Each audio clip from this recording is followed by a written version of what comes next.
it's just me, the underconfident human. And today, we are finally going to do that video I kind of threatened you with a while ago. That's right.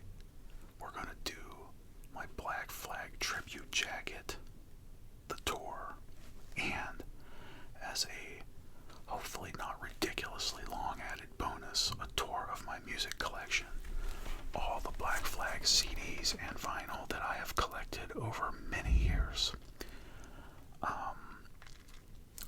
But really, even though that's going to take a long time, the star of the show is the tribute vest I started earlier this year. Progress that was held up by the stupid Trump tariffs, and progress that was held up by, well, me being lazy. A little of both. So much time and work went into my Black Flag tribute vest. And for anyone that has known me for any length of time, I mean, my childhood was pure, strictly hip-hop. When I started getting into my teens, I really went down the route of industrial, electronic, gothic, industrial metal, that sort of thing. And that stuff, I would say more than anything, defined my person, really defines who I am. Like the stuff that, because music, as I've talked about in the past, is my lifeblood. It's been there for me through the worst of times and the best of times. I live and breathe. I literally live and breathe music. So when a band is particularly special to me, or an artist is particularly special to me, believe me, I own the stuff. I know the music. I know a lot of the story. And there's stories attached to everything. Now, because I've done many battle jackets and vests over my years that have heavily leaned into industrial and gothic, and mixed in some hip-hop and metal and punk, sure, absolutely. Anything I put on a vest is special to me. But I've done so much Clan of Zymox and so much KMFDM, as far as back patches and representing goes. I wanted to branch out and do a project for me, for fun. That was not one of my usual, most thought, like, if anyone thinks of me, because there's other music I love besides industrial stuff and old school hip-hop, lots of things. But there are some things that shaped me growing up at some point, that kind of shaped me and are a part of me for some way or another, that I don't always represent or talk about very well, that I should. I've got one that I dedicated a big portion, it's kind of a half-size cut thing, but to the Misfits. I love the Misfits, always have. Crass, Rancid. I'm just thinking down the line here of bands that, other than Black Flag, obviously, but there are many punk bands that I love very, very much, and I've always been a big fan of, going pretty far back, clear back to my teens, because I was out of high school, I would say, when I first started dabbling with and getting familiar with punk. A girl I was seeing at the time sort of introduced me to some of that. I did not know, like, Rancid, Dead Kennedys. You can't see it, but I have a big Dead Kennedys flag on my wall back there. And, so, while I wouldn't say that punk as a genre is something that totally defined me and built me, it is a small part of me, and it goes so far back into my life. One of those bands, probably the most influential band that is the most special to me from that whole world, is Black Flag. And listen, I don't care because I know some people think that Greg Ginn is a total shithead. I don't care.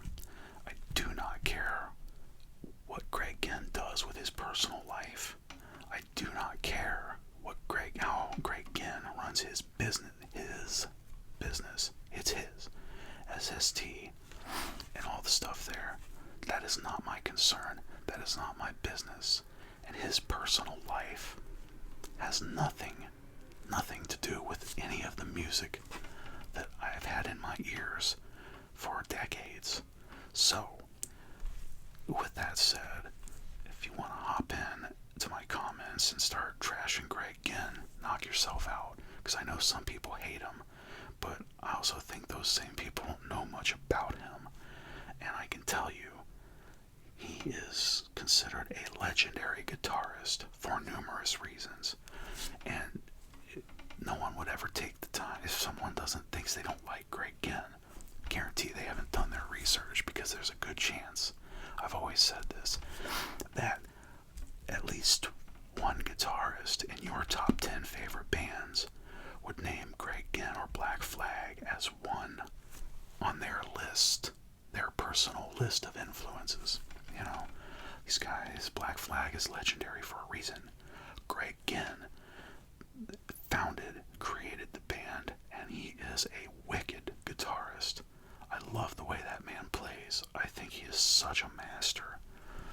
His whole style of playing atonal and switching back to like standard progressions or drop progressions, and then back to like he blends all that. Just the way his whole style of playing flows always appealed to me.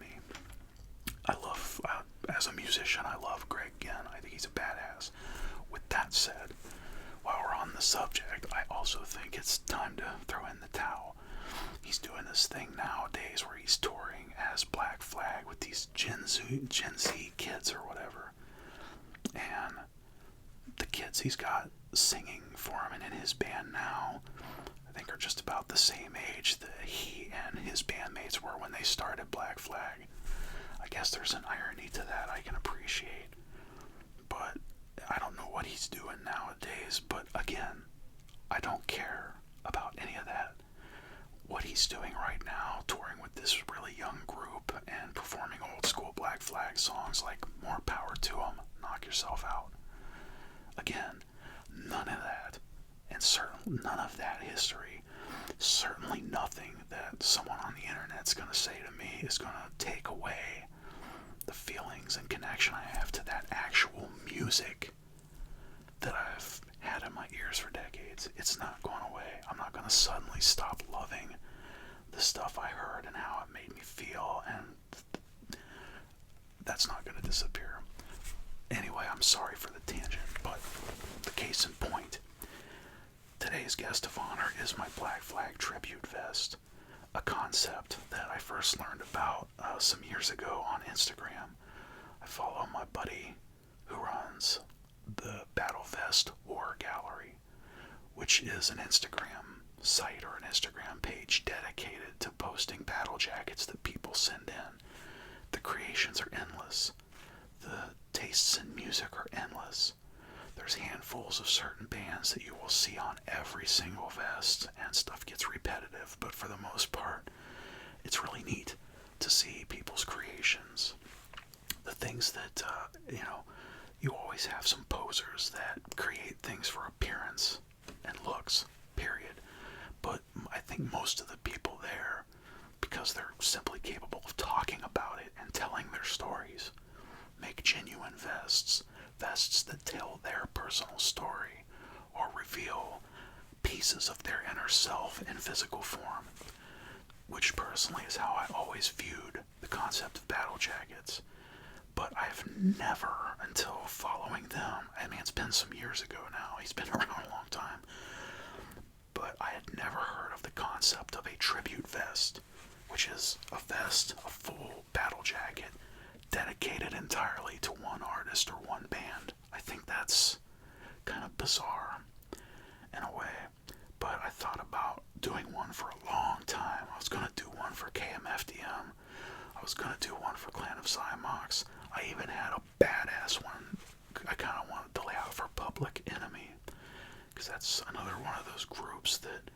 has really been impactful on my whole existence. But anyway, long story short, I don't want to build numerous tribute vests. That's just that work. No matter how much I love the bands, that's not. I like to have totally mixed, lots of material, lots of things on my vests, because again, a battle vest should tell your personal story, or should reveal really deep inner pieces of yourself in a physical form. Things should meld together in a way that have a story that can be explained. Whereas a tribute vest, clearly there's a lot of love and dedication that you absolutely have to make a tribute vest. But I wanted to try one, and I really deliberated a lot over a good stretch of time on who that was going to be.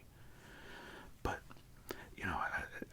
I've shown so much love to Clan of Cymox, post-suicide attempt, and so much love to KMFDM for my youth, and put, back patches on multiple pieces of gear, same back patches. I did 2 of the KMFDM Don't Blow Your Top back patches, and I've done 3 pieces of gear that have my, that wicked awesome Clan of Cymox back patch. So I thought, for my tribute vest, I need to take something that really matters to me that I have not already represented in droves. After time, I finally narrowed it down to Black Flag. So, what do you say? We flip the camera and let's get into this. I'll give you a tour of my vest. And just to complete the package, God, I hope this video doesn't take hours, because, who the hell is going to watch me anyway? But let's go through it. Let's hit it.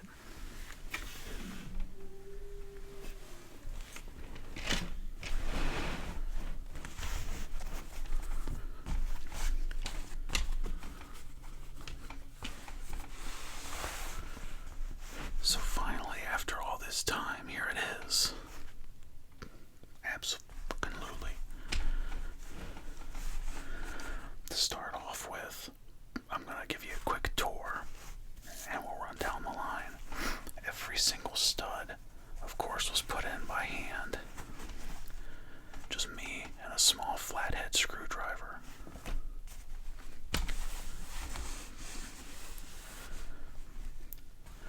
So, we have the cover first of the Live at the On-Broadway record, which is high on my list of favorite Black Flag album covers. It's brutal. Then we have a poster, one of the flyers for the Creepy Crawl Show, 1984. And we know this famous fella now, don't we? I have a pair of embroidered bars here, which is an opposite color of the back ones, which we'll get to. Black bars with a red background, and then red bars with a black background, all embroidered. The store that I bought these from did an excellent job with these.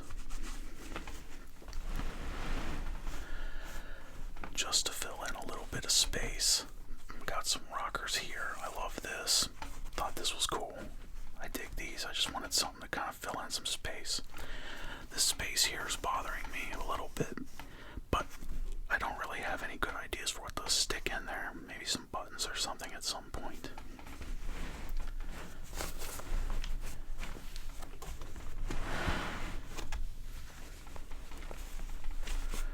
Just going down the line here. Got what I call the Lucifer. I don't know what Mr. Pettibon called them, but these are all embroidered, entirely embroidered. These just seem to fit the pockets perfectly. And just take a look. I did not choose a specific order for these. I just kind of freestyled it for the most part. But I Can See You, one of my favorite EPs. This was my introduction to Black Flag, which I'll get into a little later. It's actually a whole other story. Henry this shirt, this piece of art here back when, Police Story. He's got the gun in his mouth and it says, "Make me come, forget." You know the word. My War, which some consider Black Flag's penultimate album. Me, I love it. It's not my most favorite, but this was great because this is when they started to step into kind of a doom metal sound. Classic.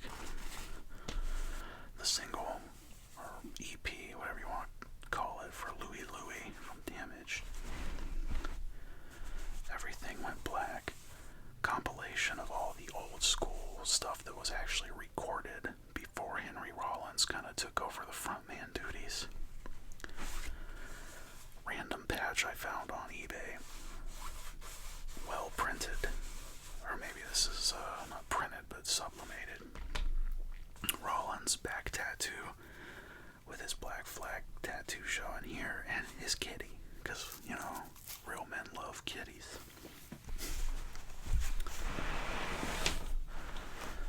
The Who's Got the 10.5, which is my favorite of their live albums because this includes everything that they had done up to this point in time. I think this was 1986 that this one was recorded.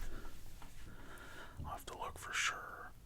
86 or maybe 87, somewhere in there. But this live album here had all the stuff from all their albums up to that point. So stuff from my favorite albums like In My Head and Loose Nut, which we'll get to that too. Over here, a giant printed patch I found on Etsy. Someone had done a deep red cover for Slip It In.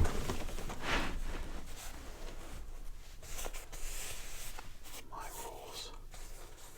And this is an embroidered patch to fill space.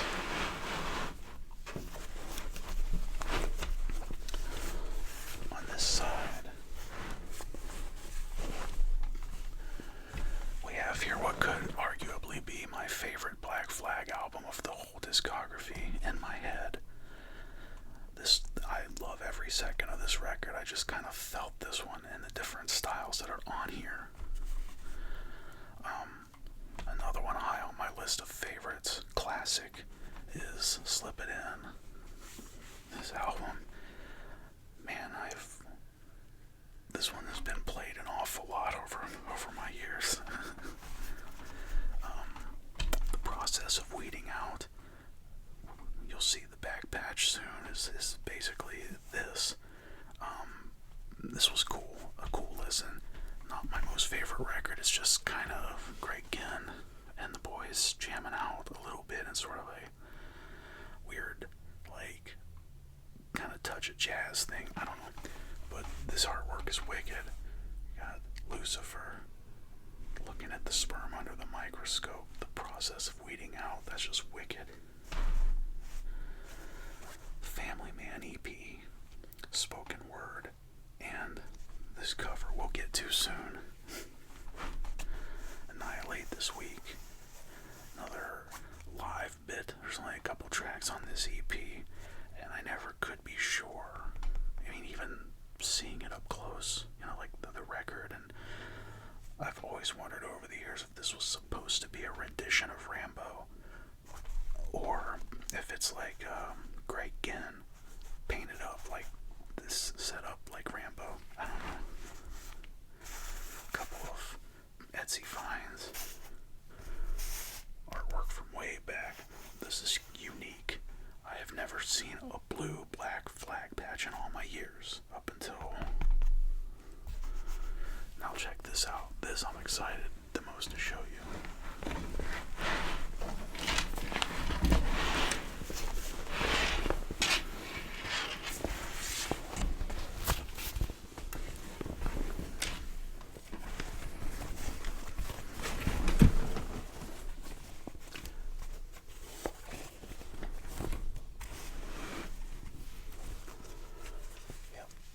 Sets of the shoulders are lined completely all the way up and down here on both sides.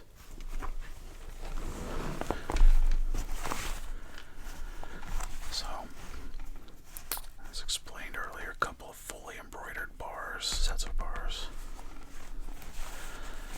black stripe here came to me all the way from the Ukraine. This was a custom job.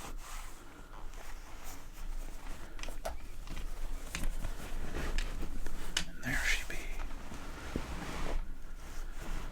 So much time sunk into installing every single one of these by hand. And this freaking wicked back patch. Man, I love this back patch. I don't know if I had said this before. I think I did. But the Live at the On-Broadway album cover was what I was originally going to have made.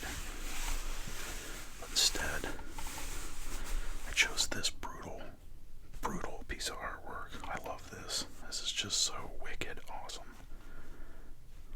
So, to quickly go down the line.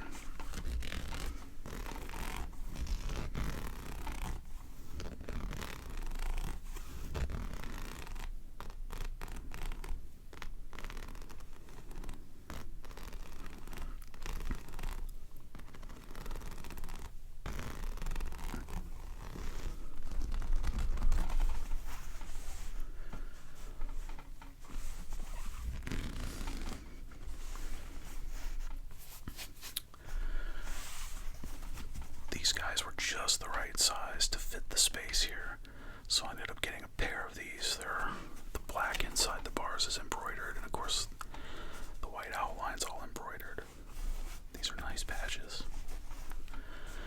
When I laid this out to kind of fill in the space here, I found again just a couple space fillers that were not entirely unrelated.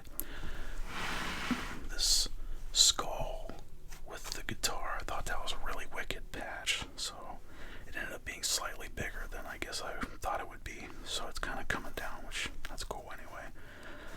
But I thought the way it's kind of like, I don't know if it's spewing blood or what, with the red drops and stuff and the red handle here and all that, but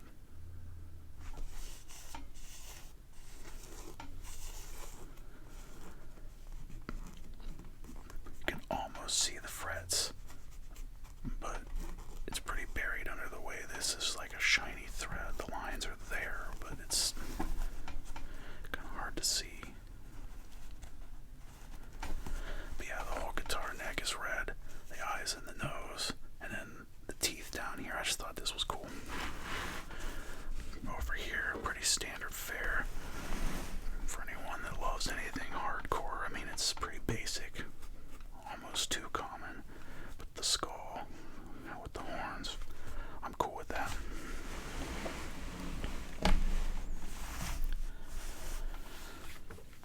The Live 84 album, couple of patches I was able to find for some of their flyers. Black Flag with the Descendants, Civil Death. Black Flag with the Stains, Fear. I don't know if this was a Raymond Pettibon piece of art, but it was something cool to have. This one's really cool, kind of a inverse, a black with white print of the 6-pack cover,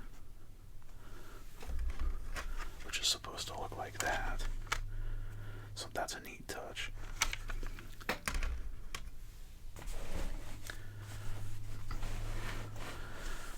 Another one that some people might label as the most classic Black Flag album, Damaged. That cover of Henry Rollins punching the mirror is just definitely a piece of history for sure.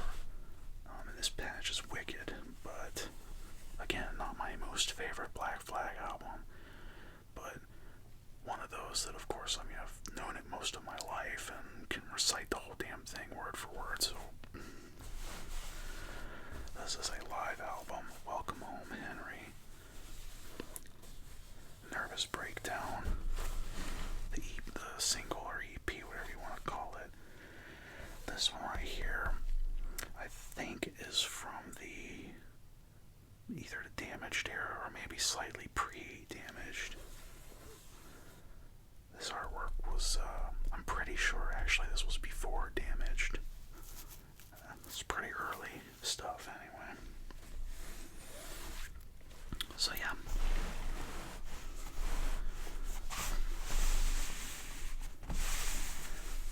This big piece right here, look at Henry doing his thing, screaming. So there it is. My Black Flag tribute vest.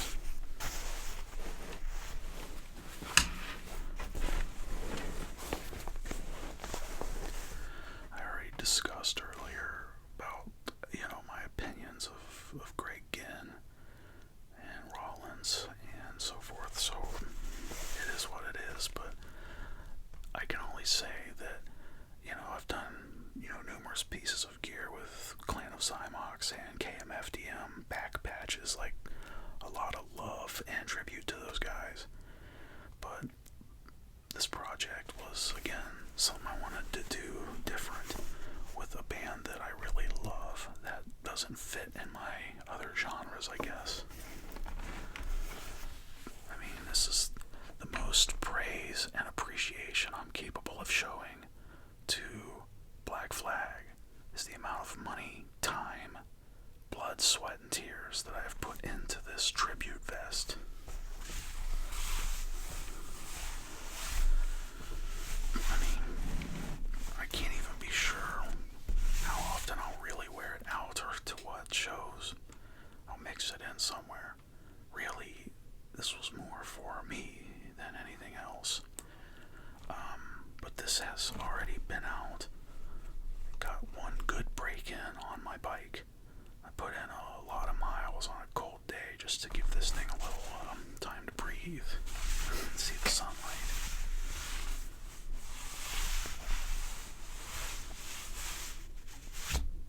So maybe I'll put it in the rotation as one of my riding vests, I don't know. But love them or hate them, I'm very proud of this vest. This was a hell of a project.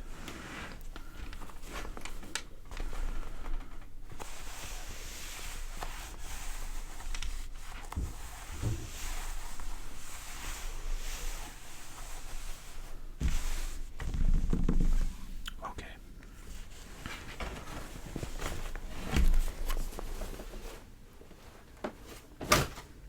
Boom.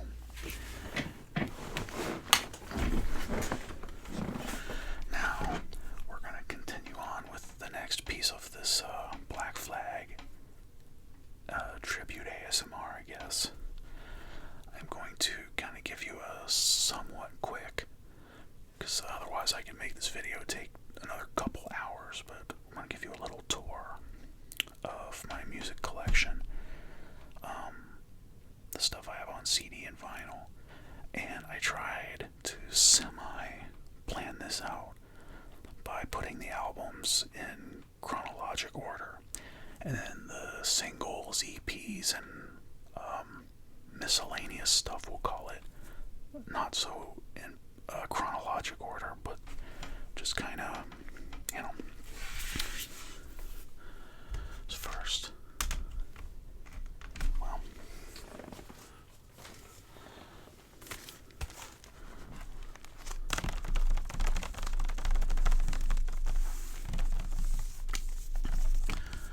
the Black Flag material, pre-Henry Rollins.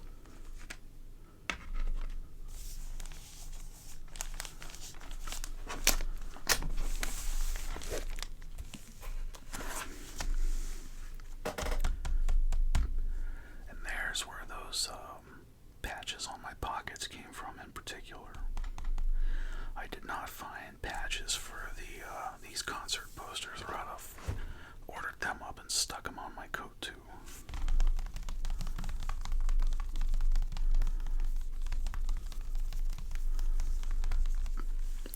I like the names. Johnny Bob Goldstein era singing these. Jealous Again, Era Chavo, Era. Des Katina, Des Continued. Personally, between the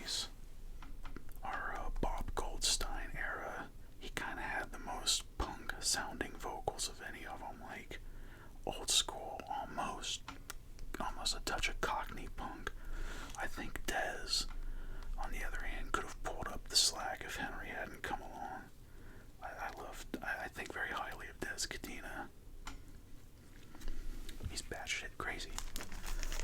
But he's awesome.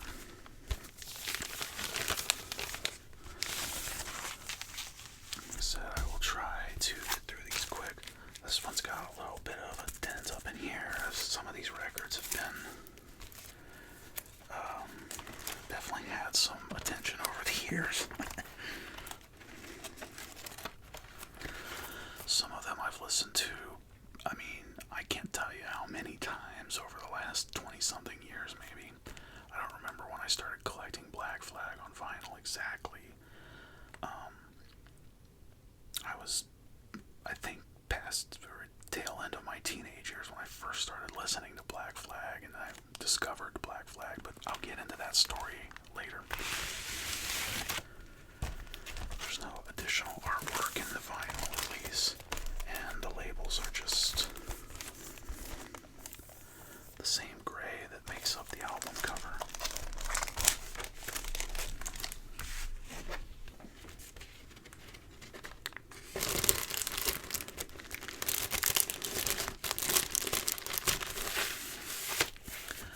If you are a Black Flag fan and have any opinions about the pre-Henry Rollins era, let me know what you think. I think Dez could have been the man to take up the mantle. The CD.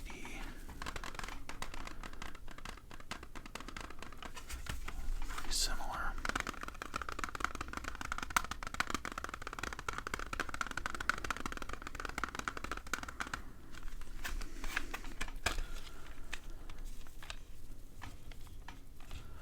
I'd like to go through the booklets and everything, because some of these have, the CDs have other art and stuff, but again, I don't want this to take way too long. I love this disc. I think it's really cool the way they kept the silver, media background, but imprinted it with gray. It's just, it's pretty tight.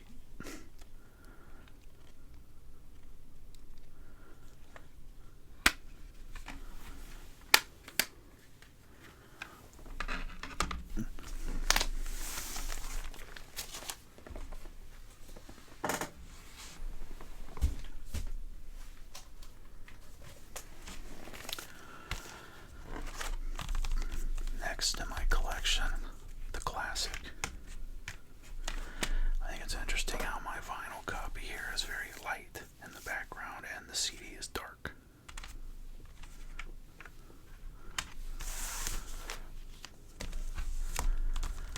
And again, I hope I don't let anybody down who might be interested in just listening to the sounds or looking at the things. If I go, a little quicker than I would like to.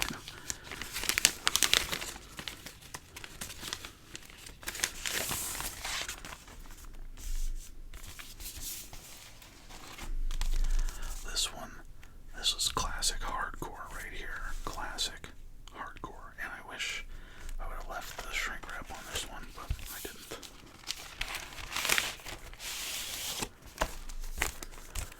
Both sides of this one have a blue label, pretty similar to the blue on My War almost.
sound.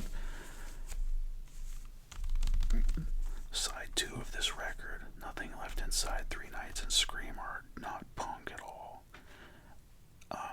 Personally, I know they started as punk. I have never, myself, just personally speaking, classified Black Flag as a punk band. But anyway, that's a whole other here and there thing. But side 2 of this album was Black Flag's first foray into really changing up their sound and experimenting with other forms of metal. These are very sludgy, very doom metal-y tracks, which honestly is an excellent fit for Henry Rollins.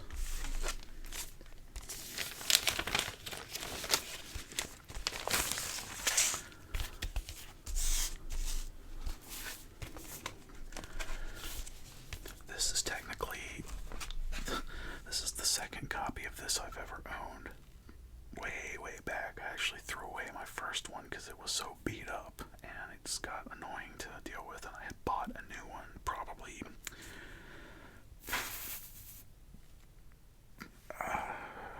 maybe 2018, 19, so I don't remember.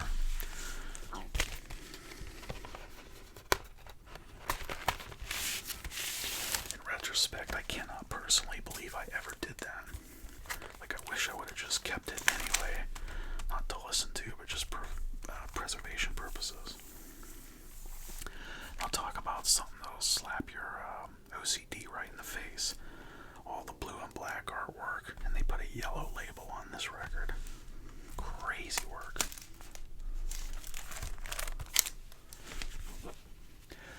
I can tell you this, if you're any kind of metalhead, any generation, doesn't matter if you're old school or new school, I guarantee you in your top 10 favorite bands, at least one of them will credit this album and Black Flag as one of their numerous influences. My War is really considered. I mean, I can't imagine anybody that's even, assuming anyone would even stand to watch this video this long, I can't imagine there's anyone here that doesn't know this album in the first place.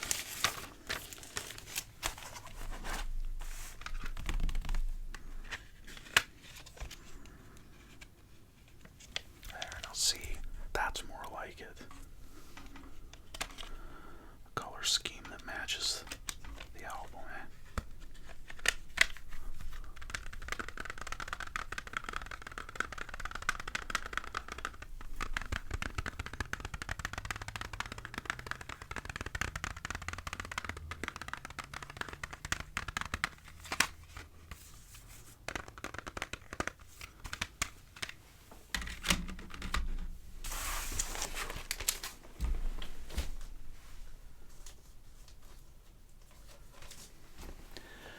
Next up, it's definitely up there on my list of favorites. Now, you underconfident goofball, why do you have 2 copies of this vinyl? Well, I'll tell you why. Much better condition, obviously, but can you tell a difference between these two?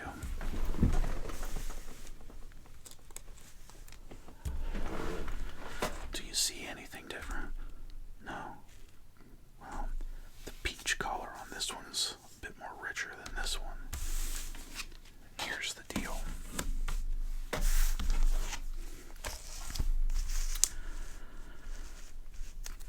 See how this one has this barcode? This one does not. This one with the barcode is actually an old pressing, much older pressing. This was a re-release pressing from,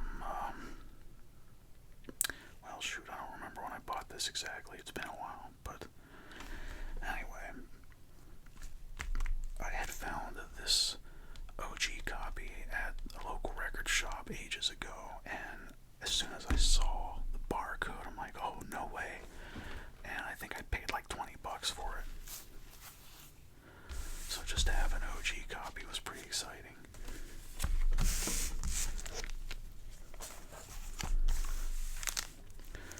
But yeah, a little lighter in the red here, a little lighter in the skin here. It's age, and this one's far more of a later re-release.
always songs about easy women, we'll call it, but this record still applies very much. This particular song applies very much to the modern generation. I mean, big time.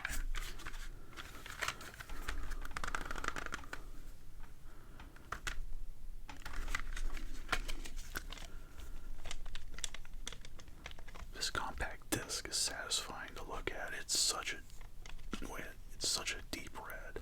I love the printing, just great.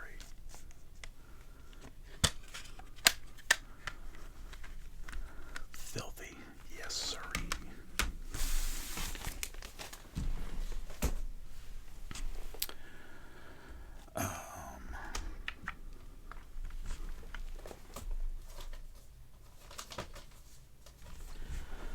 Live 84.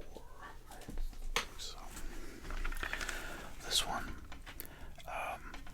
chronologically speaking, is next in line.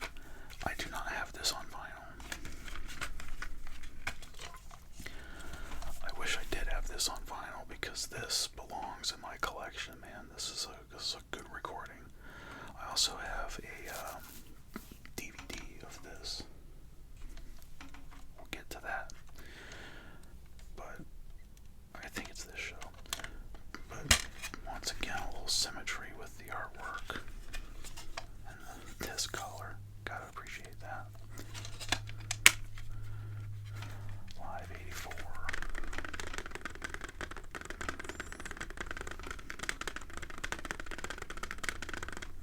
I mean, we got everything up to the Slip It In era, like the Bars and Rat's Eyes, and then we go back all the way to My War and Jealous Again, Six Pack, Black Coffee from Slip It In, and then Slip It In, and then I Can't Decide, Nervous Breakdown. Like this whole set list, they jumped around the whole discography up to 1984. I think that's great.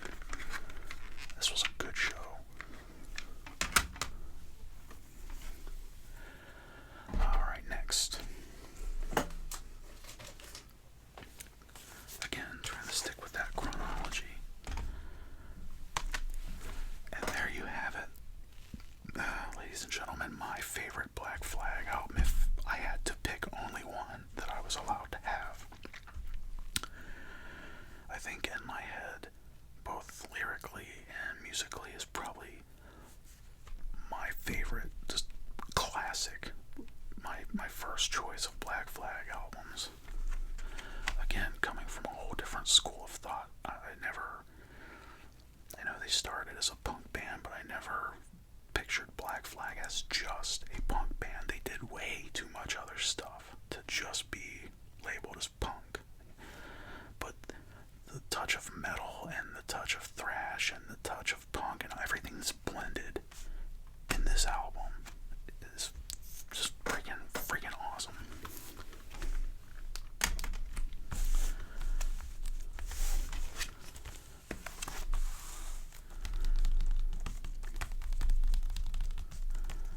Some of that classic Raymond Pettibon artwork.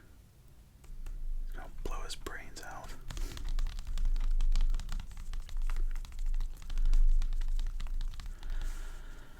Paralyzed, classic. The Crazy Girl is a weird kind of metal riff of a tune that just bounces back and forth between a high pace and a I don't know how to describe it. Crazy Girl rocks. One of my favorites on here, just to crank up in general good mood music, is White Hot. That is just a basic, classic metal / rock riff that's very easy to get stuck in your head. It's like the song opens up like almost like some bluesy bars rock thing very briefly and then goes into Rollins being Rollins. This whole record is intelligent and kind of brutal, but anyway, it's my favorite.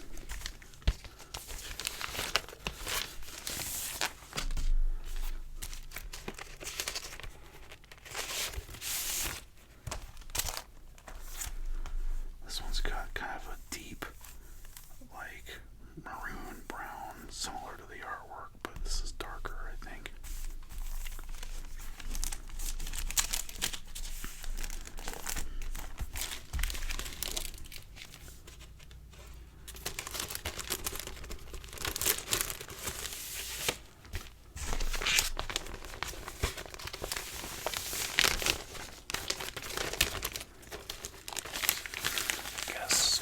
someone that's not too set in your ways and can think outside the box a little open-mindedness, this is a record worth giving a sampling of, you know.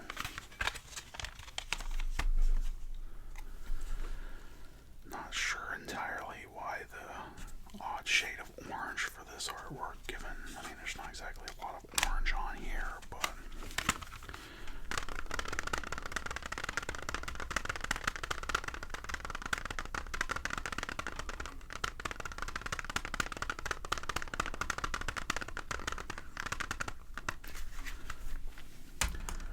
Just Like This came out in 1985.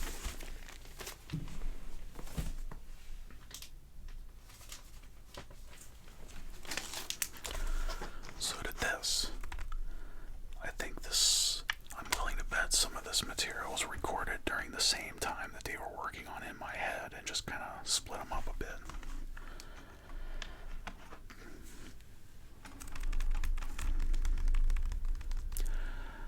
This album is different and similar to In My Head in the sense that it sort of goes through various styles. Loose Nut opens up with a kind of bassy and thrashy punk touch, whereas like Bastard in Love is a little more of a bluesy metal type of thing. Best One Yet, the opening of Modern Man, makes it sound like it's about to be a really classic metal piece and then sort of speeds up. Anyways, this was officially the last Black Flag studio album that was written and recorded with Henry Rollins before he took off. And they had their falling out. Kind of a pink, a very light pink artwork on this one.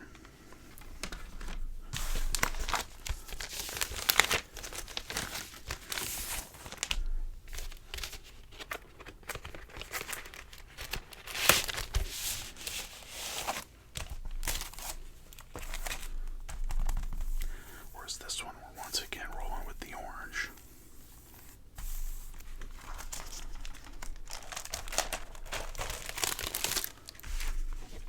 Both sides of all these records, by the way, are the same, just the print. If there was any art, I would have to go ahead and show you. And the side of this has that old vinyl smell. I like that.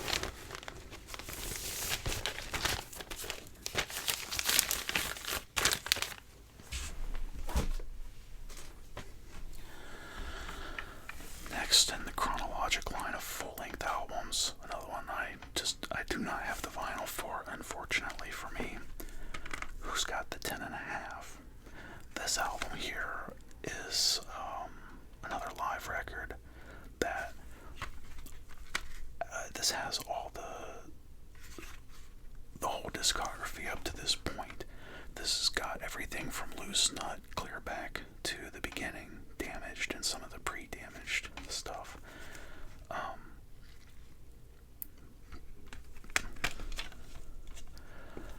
This is a great piece.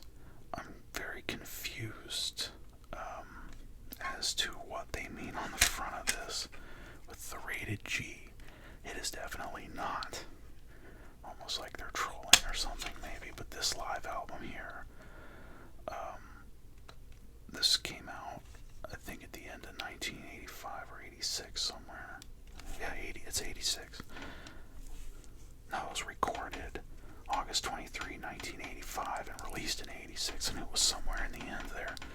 But this live performance, I think, is the last recorded thing with Henry Rollins. Like, period. Loose Nut was the last studio album. This may have been one of the last performances before Rollins had moved on. Oh, and this thing on the back about extended compact disc version. I've never seen the vinyl of this, so I don't know what's been added or changed, if anything. I'm not sure, but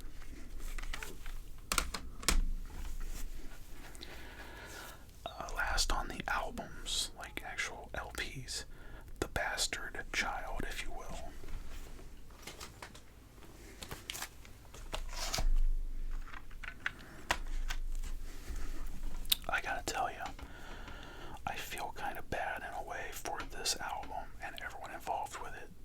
is this is classically, traditionally considered terrible. This album did not go over super well as a Black Flag album. This came way later, and I would describe it as Greg Ginn getting a little bit, I mean, it's still kind of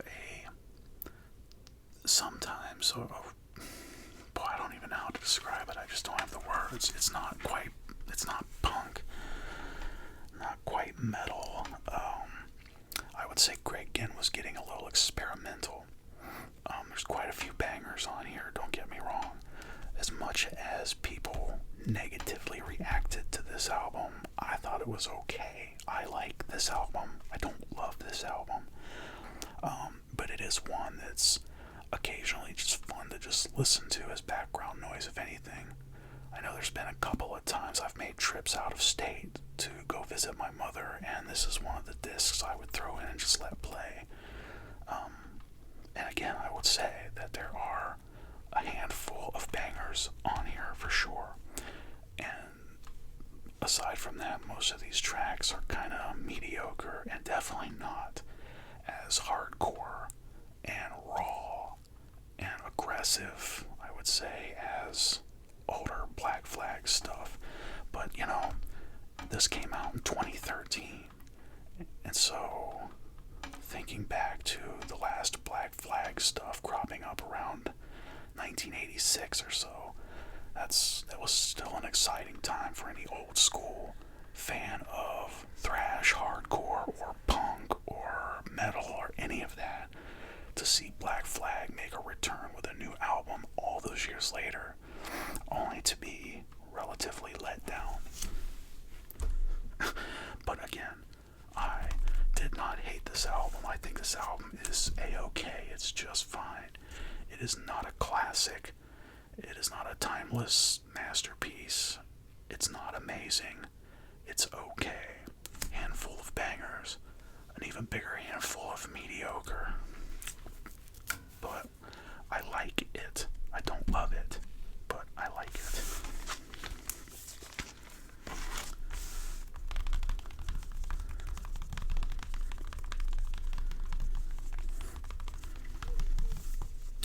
Ron Reese. I think he deserved a better shot than this.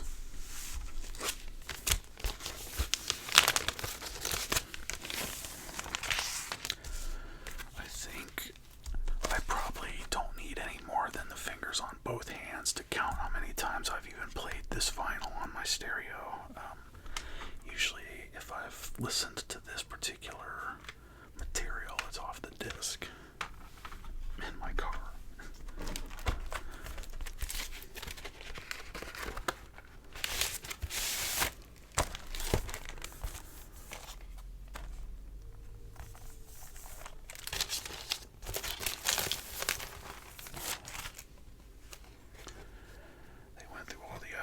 It at least on very, even though the label's as plain Jane and basic as it gets.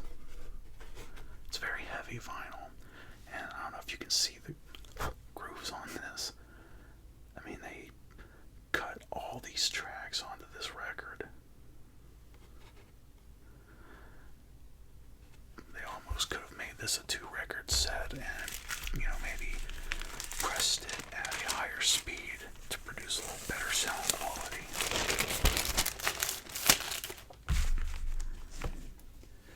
Man, I remember when this was first talked about on the internet, when What The was going to be released. Boy, was I ready. And I expected after all these years, and I expected this to come hard, like really be a brutal piece. Black Flag was so traditionally known for being so hardcore and all the antics with their shows and everything, and then this ended up being such a bizarre, really bizarre record.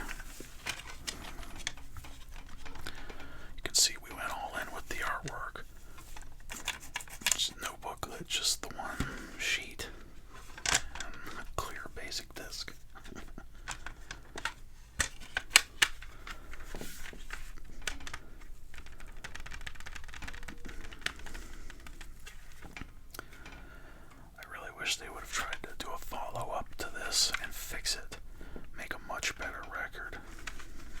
It is truly kind of a disappointing album overall, but it rocks enough. It's okay to throw in and listen to from time to time.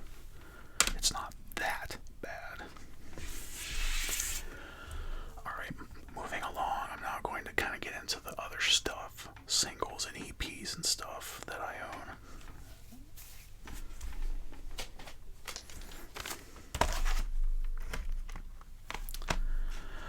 Early Black Flag, legitimate classic. This is a re-release, and it's obvious.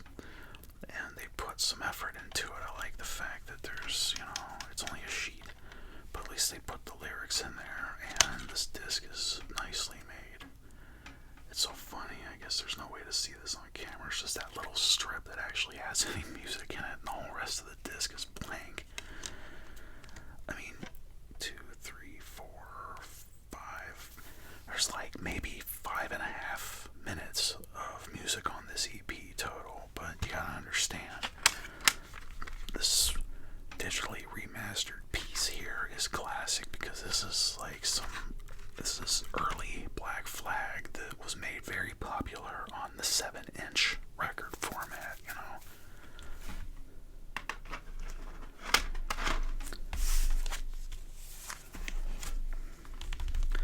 Equally crazy work that they pressed this remastered version on a 12-inch disc. 12 inches for a literal 5.5 total minutes of music.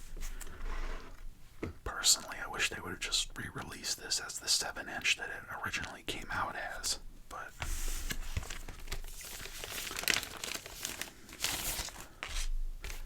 all in all, though, I'm very happy to have it in my collection.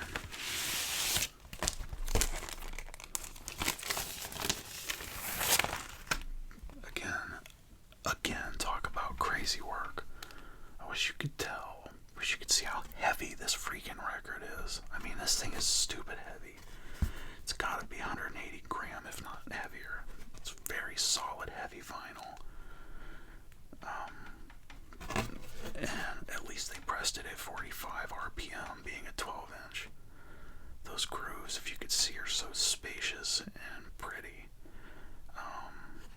Pressing at a higher speed like that results in better sound quality after all. So we still have a lot of blank space there, but I like the silver label for this, and I like the fact anyway, even if it's on a 12-inch, which it doesn't need to be. I mean, those grooves are just wild work. Just something to see in person. It's really bonkers. This is really cool.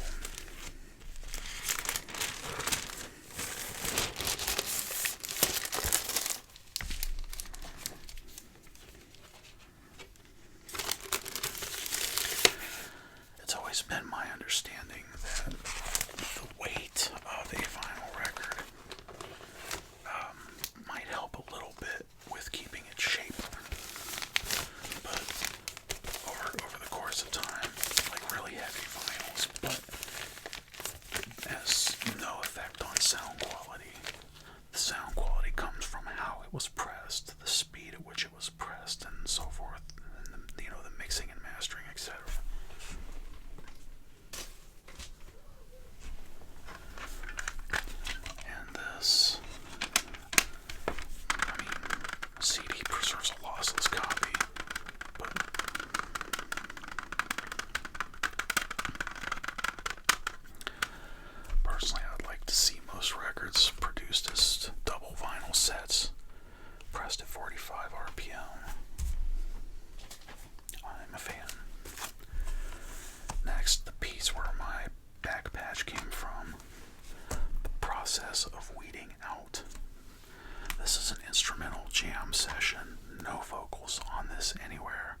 at the time, I mean, I was a very young kid, so like I would have known any better. I didn't even know who these guys were when I was that little, cuddling with my teddy bear or whatever, but it was probably crazy work to see a band that was known for being so hardcore and thrashy come out with something like this. Totally off the wall, experimental stuff with Greg Ginn doing what Greg Ginn does with a guitar.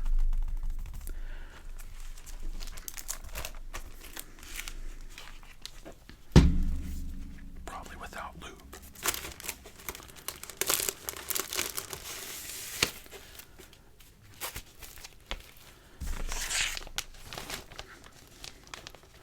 And just like I said earlier, whatever else you want to say about Greg Ginn as a person or as a musician, I love the man's guitar playing, his skills. I like the way he can play things so atonal and switch back to, like, you know, standard chords or drop chords and just simultaneously jump between, and it flows so properly. It's really, really awesome. And the actual CD, symmetry with the colors, thank goodness.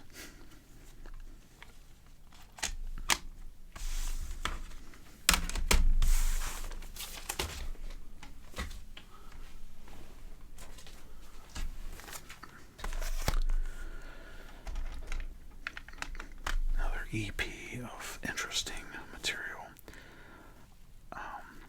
The date here, November 23rd, 1963, I think was a reference to the picture that was not when the album came out. Or the EP, Black Flag didn't exist yet. This is mostly a spoken word offshoot project. This is not by any stretch a regular album release or whatever, but this is, well, we'll start with the album cover. You got the kid over here with the bloody eye and the blood in the chest, maybe just shot or beat up. You got the dead wife over here. You got the kid over here with the bullet in his head, and dad here about to blow his brains out. Freaking dark. And on this, Henry Rollins doing, this was like the prequel to his future spoken word projects, because this is spoken word stuff, most of it. A couple of these tracks don't have any words, but most of it is him kind of reciting some really strange prose and some really dark messages and some angry messages and some genuine what the F messages, like questions about things.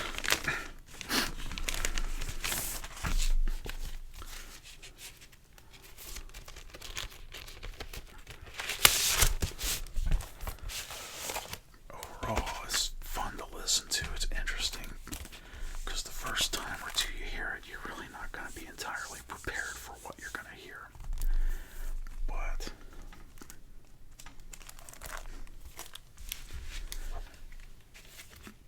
I think that this was meant to be, I don't know if Rollins had originally intended to get into the spoken word game, or if he just kind of fell into it. But I can't help but wonder how Greg Ginn felt about this project at the time. But for this to be a Black Flag album is definitely interesting. I'm sure there were some fans back when that saw this come out, scooped it right up, and then found it wasn't at all what they were expecting. But again, it's a pretty dark piece, and it's all prose and stories and kind of poems and stuff that Rollins wrote.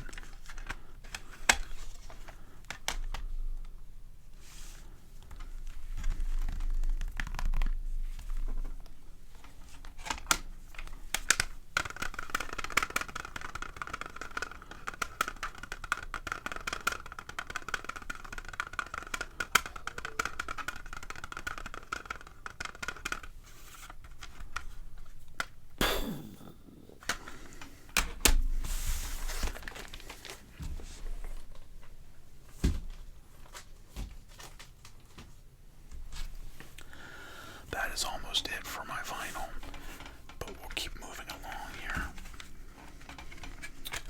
Annihilate this week.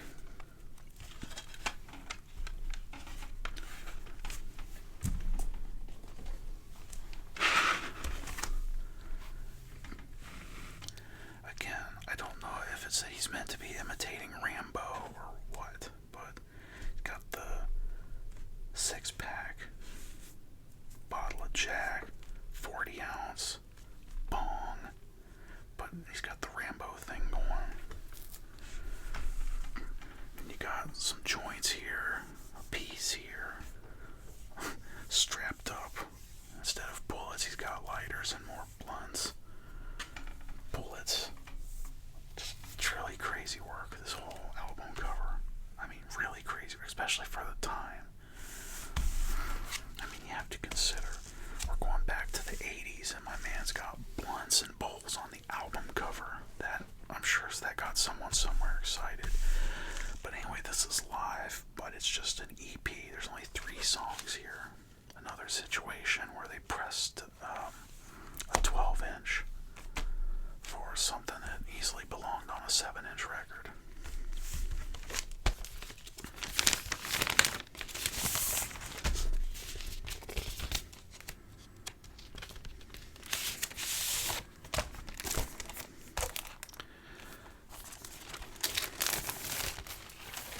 Very similar to our 6-pack there. This is another stupidly thick piece of vinyl, really heavy record with a snazzy silver label, and only 3 songs.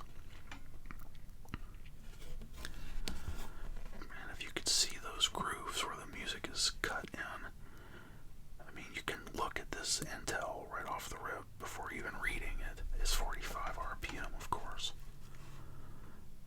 And why the F I've got a fingerprint smudge on there, I don't know. I'm gonna have to deal with that. Anyone that's seen my past videos knows how meticulous I am about my vinyl. I don't touch the grooves, and somehow I got a fingerprint on there.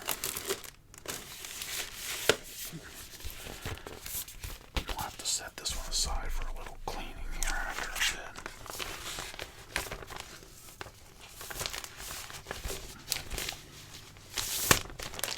I'm reasonably certain I've only ever dropped the needle on this record exactly one time. Because admittedly, I listen to a lot of my music digitally. You know, every CD I own I have ripped to a local music library. I don't stream. So I know the material that's on here, but I don't, I don't think I've listened to that more than the first time I ever opened it up.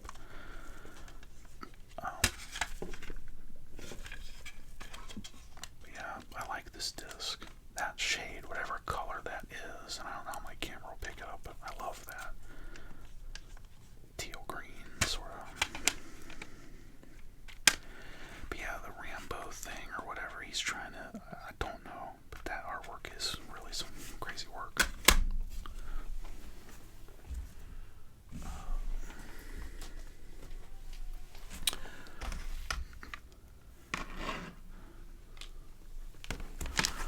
Now this EP, you have to understand I have a very special place in my heart for this, and here's why. Back in I was either 19, maybe 20, somewhere in there, when I first heard Black Flag. And, I mean, I liked again, mostly in my younger years, it was a lot of industrial and gothic rock, and then, of course, hip-hop, but I had my thrash side, too. I liked some of my hardcore.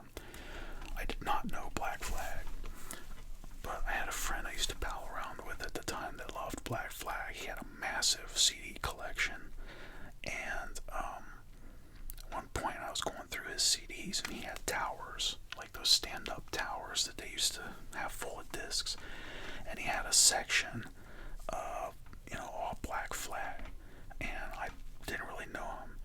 He said I could, take a disc home, I could borrow a CD, give it a listen, bring it back to him. We were just hanging out, and he was already doing something, and I didn't even look at him. I just went down the line and ended up grabbing this, and I didn't even really look at it. Like, I pulled it out, put it with my stuff, went home. I did not realize that the CD I had pulled out at the time was just a little 4-track EP. I had no clue. I probably grabbed it because of the blue. I don't remember. I just randomly picked one, and I thought, this is bizarre. Like, I Can See You is a strange track on its own. Kickin' and Stickin' was definitely them guys screwing around and having some fun.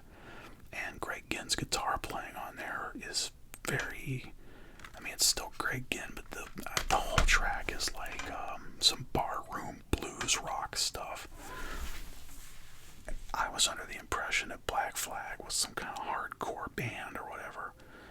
A lot harder than they even are, but I didn't know them. And it ended up being this. And at first it struck me as really strange because my misconceptions were very much in my face. But I listened to that disc like quite a few times, just on repeat. I took it back to him, and he got a kick out of the fact that of all the things I could have grabbed, like Damaged or My War or something, I grabbed. He happened to have this.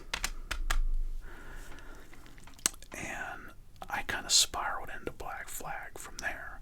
That's how I got into him. I started listening and discovering the more normal, Black Flag material. And I was like, okay, that's when I got into Black Flag. But yeah, the very first time I'd ever actually listened to a Black Flag CD at all, like an actual disc in my hand CD, was this freaking EP of all things. Ridiculous, crazy, just crazy. So yeah, I know it's not exactly an exciting story, but this is how I discovered the very first time I had a Black Flag album or Black Flag, bit of music in my hand, all by accident.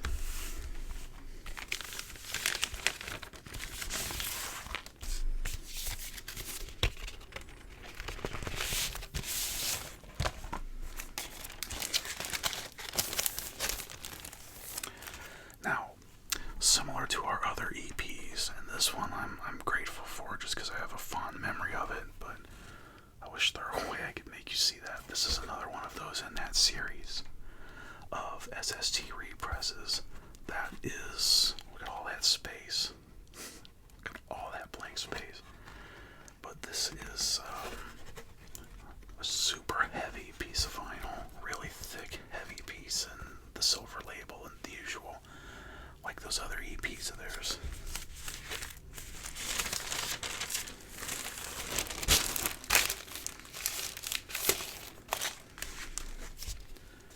I don't know that I much care about that kind of thing normally, but for some reason I'm rather glad that this one had that same format going on.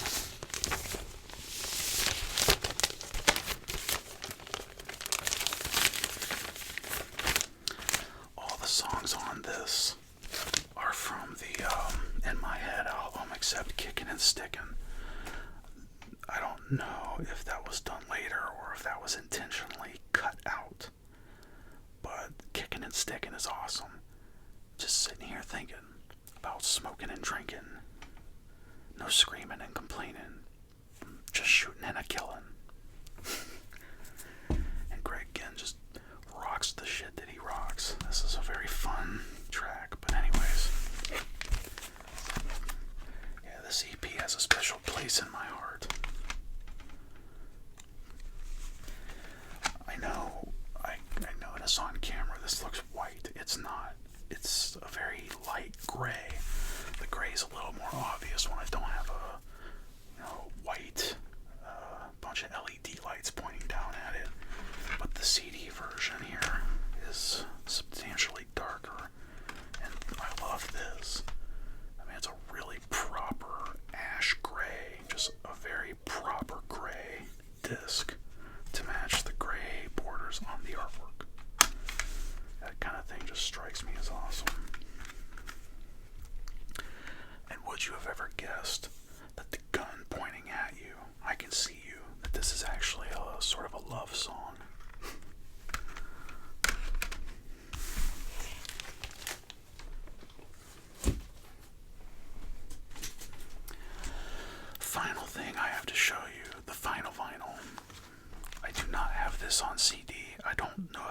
exists on CD.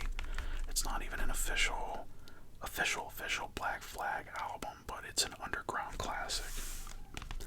Live at the On Broadway, 23rd of July, 1982. That is a freaking awesome piece of artwork too. I love this. I love this artwork. Brutal live performance.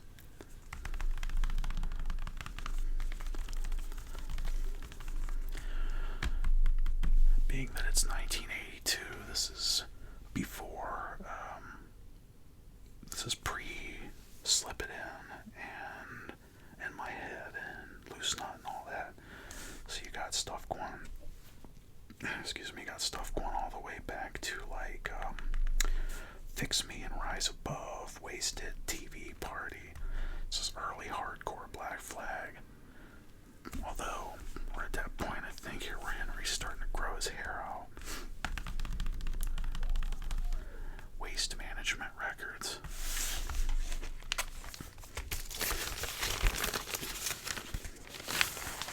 I am willing to bet you, especially if you listen to this performance, classic Black Flag style, that someone somewhere in that mosh pit left there with a bloody nose or a busted tooth. Good old thrashy beauty.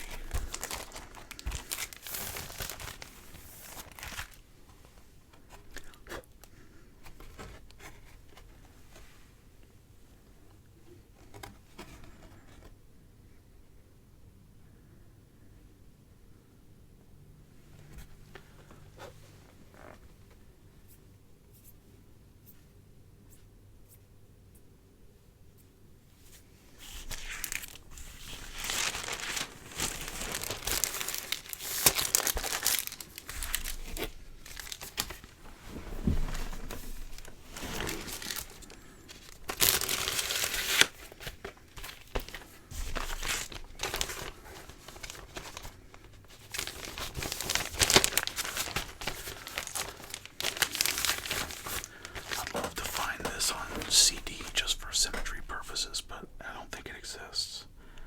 And believe me, I've tried. I digitized it though. I literally, with an adapter, ran my turntable into my laptop, recorded this with Audacity, slightly cleaned up the audio a little bit, and I have a digital copy of it, but this is a wicked awesome piece right here. Not very common. It's not impossible to find, but try hopping on Discogs or eBay right now and see how easily you might find a copy of that. Good luck.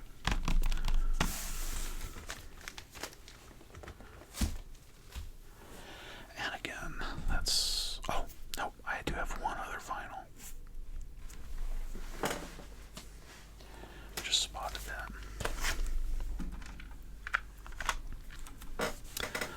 This was another one I found at my local record shop. I didn't have to go out and order this anywhere. The first 4 years is just what it says. It is basically all these EPs and singles slapped together in one place, for the most part.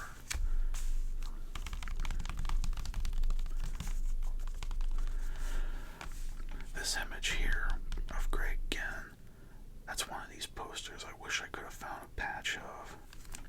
This one here of Lucifer smoking a doob, that's hardcore.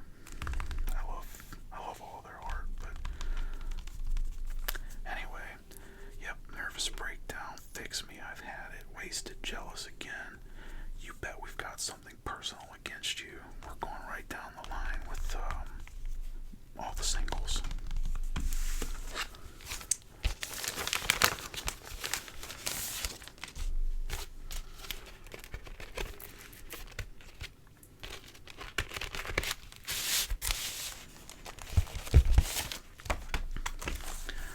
Black background, red text. Red background, black text.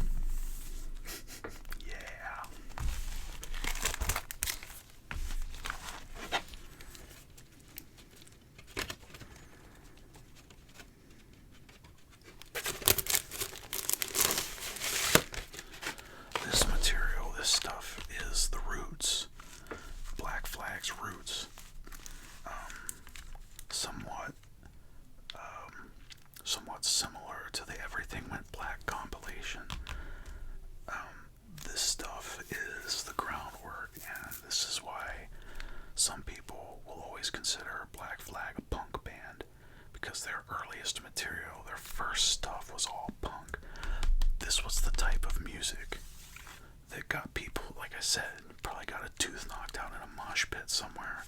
This was hardcore for the era, going back to that, early 80s. Music to kindly knock people out to.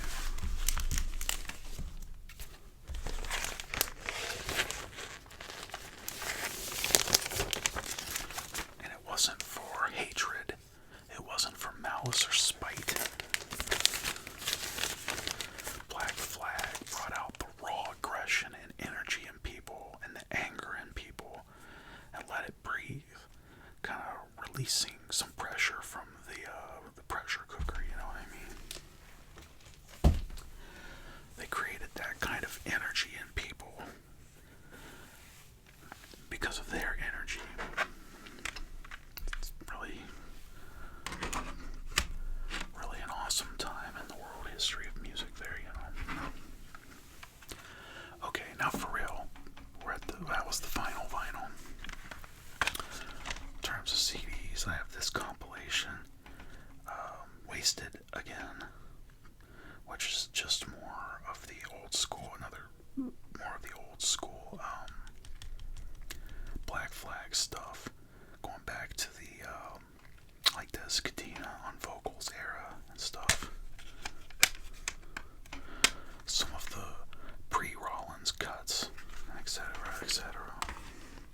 Just like a sort of greatest hits part 2 or something. The Jealous Again EP or single, whatever you want to call it.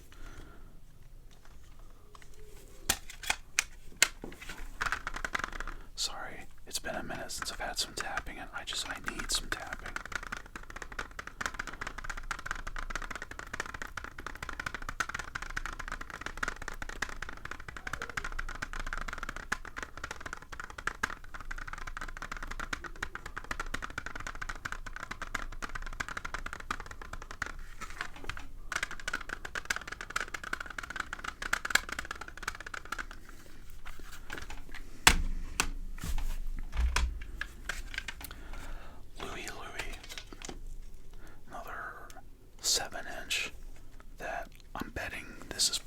Exists somewhere on a 12-inch vinyl, 12-inch piece of vinyl. Tiny strip on there that represents all 2 minutes or so of music. Probably closer to 4 or 5 minutes. I was right, 5 minutes. 4 minutes for Damaged and a whole minute 17 for Louie Louie.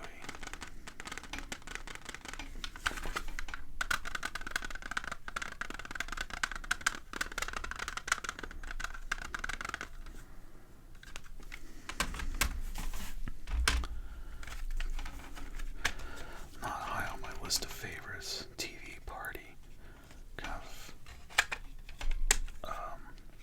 fun and annoying, if that makes sense.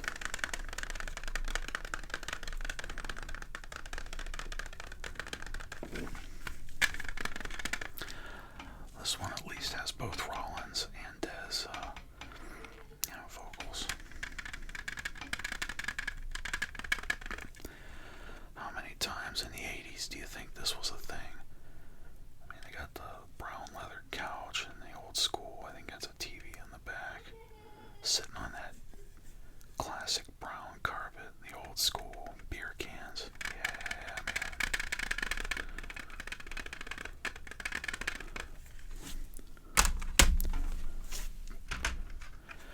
And lastly, though definitely not technically last, Nervous Breakdown, the EP. Again, in terms of symmetry, I definitely appreciate the amount of symmetry with this one.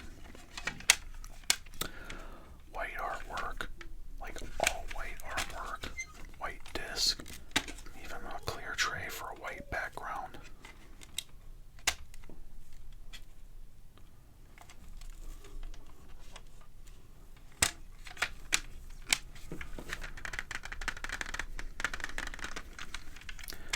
I really don't know. I'm kind of disappointed in myself, but I don't know. I think that Nervous Breakdown was the first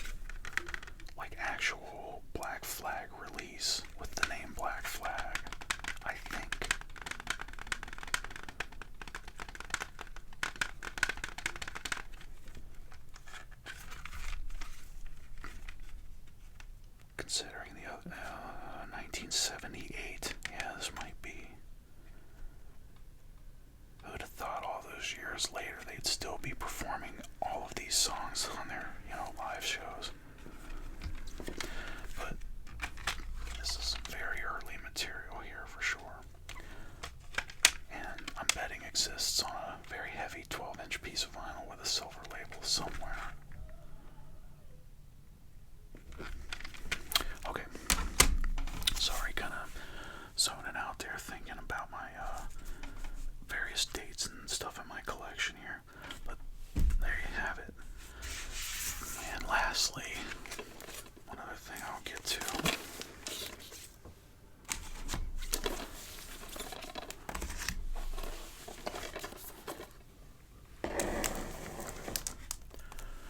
My DVDs.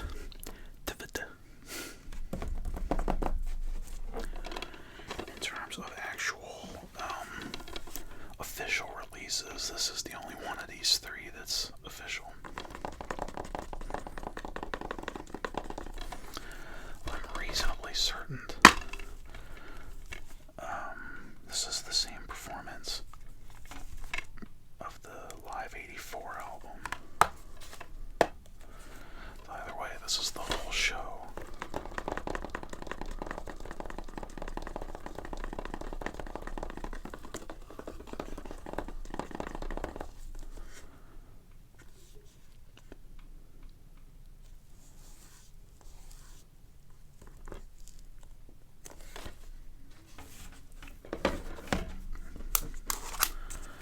This one is a bootleg I bought ages ago.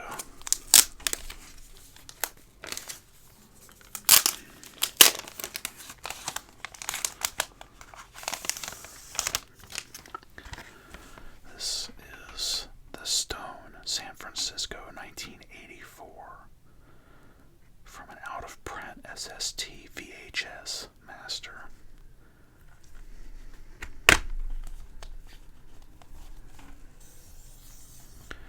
At least the disc is made with good quality.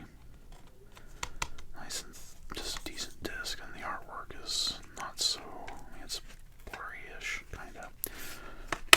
But this is still cool to have, just another full performance. The sound quality and video quality are meh. They're not terribly horrible. If this came from a VHS footage, it's at least good and decently well preserved.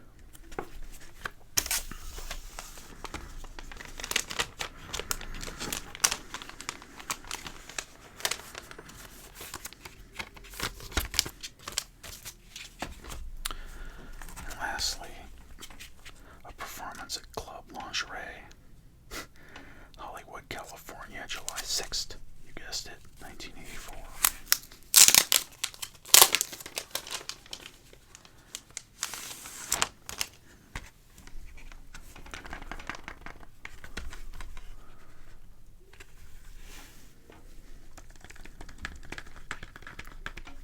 Eras, definitely Eras. Slip it in black coffee, can't decide, clear back to nervous breakdown, six-pack to my war, nothing left inside, then back to Rat's Eyes. Yeah, just good show, good mix of tunes on this one.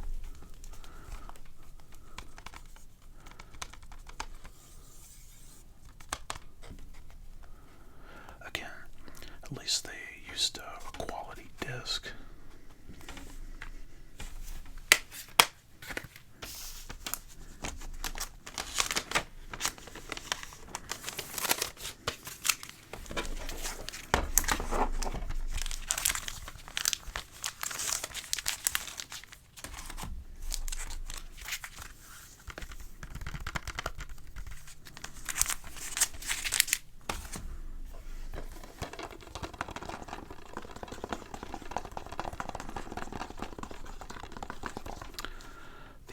Available video of Black Flag featuring frantic frontman Henry Rollins. Well, not exactly true.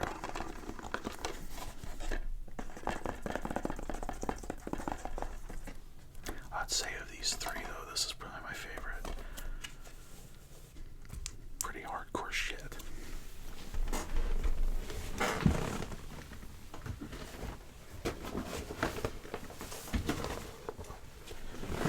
Just before I put this back on, let's get one more look-see.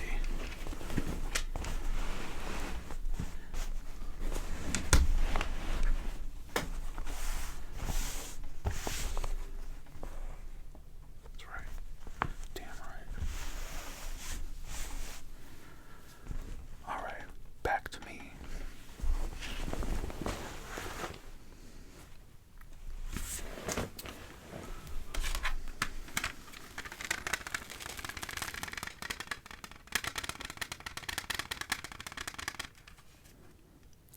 I can see you, and you can see me.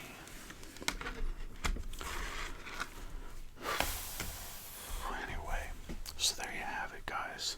That's the grand tour. My vest and all my music, all my Black Flag. So I think I might have already covered this, but just to point it out, I have made many battle jackets and vests over my years. And it wasn't up until it's been a few years ago or so I started following an Instagram page called the Battle Vest War Gallery. My dude that runs that is awesome, and what it is an Instagram page where people send in pictures of their battle jackets. And it's just astounding to see the creations some people have. Some of them are really amazing, some of them are mediocre, some of them are trash. Music tastes all over the board. There's always like that handful of certain metal bands that you see on everybody's vest. I mean, at some point in the day, you're always going to see like a Metallica or what have you, or a Slayer. Granted, but most of those people can back up what they're doing. You're always going to have posers floating about that, you know, make things for aesthetics and looks, and that's it. You know, but the people that really live and breathe their music, you know, you can tell. You can definitely very easily tell. It's always been kind of one of my things that the battle jacket should have, it should tell a story. It should tell your story, your personal story, your background, or, you know, kind of show very personal elements of yourself in physical form. It's meant to be, I think it's just that sacred of a thing, personally. But again, music is very sacred to me. But, you know, like, as it stands, I have 2 different pieces of gear with the big KMFDM Don't Blow Your Top back patch, 3 different pieces of gear, a vest, and 2 winter coats with that wicked Clan of Zymox back patch. So, some years back, when I discovered the concept of a tribute vest, struck me as weird at first. The idea of dedicating an entire vest to just one artist or one band. But I gave it a try, eventually. Took a long time to decide. I mean, I know a good couple of years passed before I really thought about trying to even make one. Because who would I do it for? I mean, would I go back to a real passionate piece of my childhood and do a vest for Public Enemy? Do I go into my later high school years and do an entire vest for KMFDM? Do I go for that dark time after my suicide attempt that I really kind of fell in love with the Clan of Zymox? As much as I've represented for them over these years, I thought, you know, I need to do something else. Like, I want to do a tribute vest. I think it'd be a fun project, but I have to pick another band that I really love, that I have not already gone in and represented hard for. And after some deliberating, I ended up choosing Black Flag because I have a long strong connection with that, with Black Flag, and a whole background of a childhood of pure, strictly hip hop, and then moving into the teenage years where I went industrial and gothic, and that really defined me. That stuff. There's a lot of music there that really represents my person. That's just, to me, is really part of my actual person. But in that time, in late night, I was like in my 19, 20 range, I started expanding. I was seeing a girl that was really into punk and all that, and got introduced to that whole world, and I found a whole bunch of music that really touched me, resonated with me, felt like, it was stuff that kind of became a part of me. And of all those different bands that I got into, like, I really loved the Misfits, big time.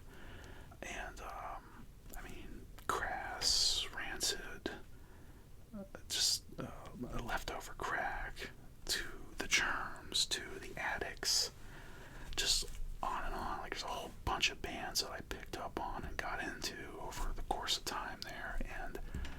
But I would say the most impactful one, the one I felt the most by a weird coincidence, ended up being Black Flag. So, very long story short, that's how this whole fest came about. One, picking a band that wasn't of my usual fare, that I have a history with and can give you plenty stories about, but stuff I really feel and I'm connected to that's not industrial and not hip-hop. So, I chose Black Flag, and here we have the fruits of the labor. So much money and time, especially time. All the studs I did on this alone took forever. I would get home from work and put in a little time, like do 3 or maybe 4 rows at the most, and be done for the day, because it's time consuming to do it right, and I got other stuff to do, so I didn't rush it by any stretch. Then the stupid Trump tariffs, my back patch, and a couple of my patches that came from overseas. That was fun. But anywho, here we are. So, I don't know who would even be watching this far in, but hey, if you hung out with me, I do honestly appreciate it, because I'm a very alone human being. Maybe someone with similar music tastes is out there and hung out, and forget if I said it earlier or not, but I haven't figured out yet even where I'm going to wear a tribute vest. Like, what shows would I be going to that I would want this one? I don't know. And there was a day here, I put in some road time on my bike, and it was cold, but not unbearable. But I wanted this thing to get some sunshine, see the light of day. So I had this on my back. I went and did a lot of riding.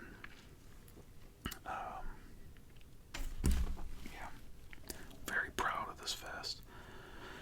It's a lot of time and effort.